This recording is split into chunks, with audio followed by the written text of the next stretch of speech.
Well, for more on the Middle East, as well as the Trump-Putin summit, let's bring in John Bolton. He's a former national security advisor serving under President Trump's first term. He's also a former U.S. ambassador to the UN. Ambassador Bolton, welcome to the program. So let's start in the Middle East. Obviously, it's been a few days now since Prime Minister Netanyahu said that Israel will now be taking over Gaza City in its attempt to squeeze Hamas and perhaps even full control over the enclave. Its goal is to defeat all of Hamas and bring the hostages home. That has sparked condemnation from a number of countries, including Israel's allies. President Trump, on the other hand, says that whatever Prime Minister Netanyahu decides to do is up to him. What do you make of the U.S. position as it relates to the war in Gaza right now? Well, I think it's the correct position. I think Israel said shortly after October the 7th that its objective in Gaza was the elimination of Hamas as a military and political force. And I think until that objective is achieved, the conditions for any improvement in Gaza, any kind of stability, any kind of long-term planning simply don't exist. It's like saying, well, you've got cancer and what we're going to do is operate and we'll take out 90% of the cancer and we'll leave the other 10%. What do you think is going to happen if you do that? So it's a long, difficult process, but given the brutality that Hamas has shown with its own citizens throughout this conflict, using them as human shields and for propaganda purposes and anything else that suits Hamas's survival, I think that's where we are. Do you think that given the pushback that Prime Minister Netanyahu is facing, not only from international countries and capitals, but also from some of his former military chiefs, and it looks like even his current chief of staff may be perhaps being pressured to do something that he says he doesn't think is in Israel's best interest or the IDF's best interest? Do you think this exhibits perhaps Netanyahu just trying to put additional pressure on Hamas, or nonetheless, do you actually think that this plan to take over the entirety of the enclave is what we're about to see unfold?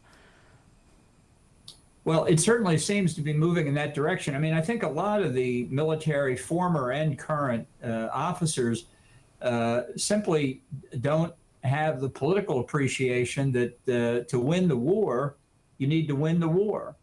You know, certainly it's not something that the U.S. at least finds unusual. In World War II, we expected unconditional surrender from Nazi Germany and unconditional surrender from Imperial Japan. Ambassador and Bolton, that's what we achieved. Ambassador Bolton, I'm just going to put us on pause for a second. The president is speaking now on these conversations with Vladimir Putin coming up on Friday. I want to get your reaction after.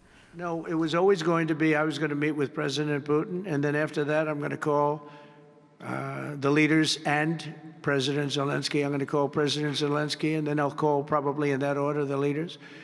There's a very good chance that we're going to have a second meeting, which will be more productive than the first, because the first is I'm going to find out where we are and what we're doing. Again, this is Biden's war. This isn't my war. He got us into this thing, and it should have never happened. This war would have never happened if I were president. But it is what it is, and I'm here to fix it, and I'm here to stop 6,000, 7,000 people last week. 7,213 people last week were killed, mostly soldiers. But missiles being lobbed into towns don't exactly help either, but mostly soldiers. And Ukrainian and Russian, they're not American soldiers, but you know, if we can save a lot of lives, it would be a great thing. I've stopped 5 wars in the last 6 months. And on top of that, we wiped out the nuclear capability of Iran, obliterated it.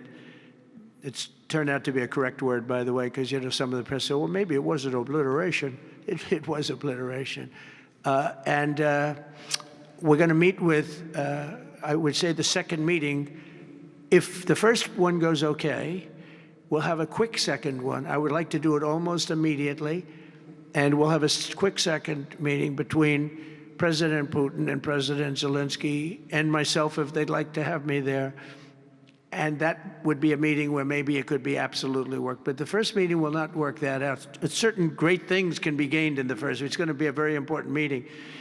But it's setting the table for the second meeting. I think the second meeting, if the second meeting takes place, now there may be no second meeting, because if I feel that it's not appropriate to have it because I didn't get the answers that we have to have, then we're not going to have a second meeting. All right, let's bring in Ambassador Bolton to respond to what we heard from President Trump, really tempering expectations going into this meeting on Friday, which raises the question of why this couldn't have been done over the phone if now the focus would be on a potential second meeting between President Trump and President Zelensky, and perhaps even President Trump. Your reaction? Well, honestly, that's what I thought the arrangement was to begin with, that there'd first be a meeting between Putin and Trump, and then a second meeting among the three of them, including Zelensky. I think there was confusion, but in some circles, but it still looks like the same schedule we heard about originally. The question is what Trump really thinks is going to happen in terms of the likelihood of success of a ceasefire effort. I think what he's saying is, if I think that I can contribute to a ceasefire and get the Nobel Peace Prize, then I'll exert the time and energy necessary to do it. But if I don't, then I'm pulling out. Maybe that means sanctions on Russia. Maybe it means aid to Ukraine. Maybe it just means he gives up paying any attention to the situation. It emerges just as murky, I think, as it was beforehand on that point. Well, President Trump seems to really pay attention to how the media, you know this more than most, how the media covers these types of negotiations and deals.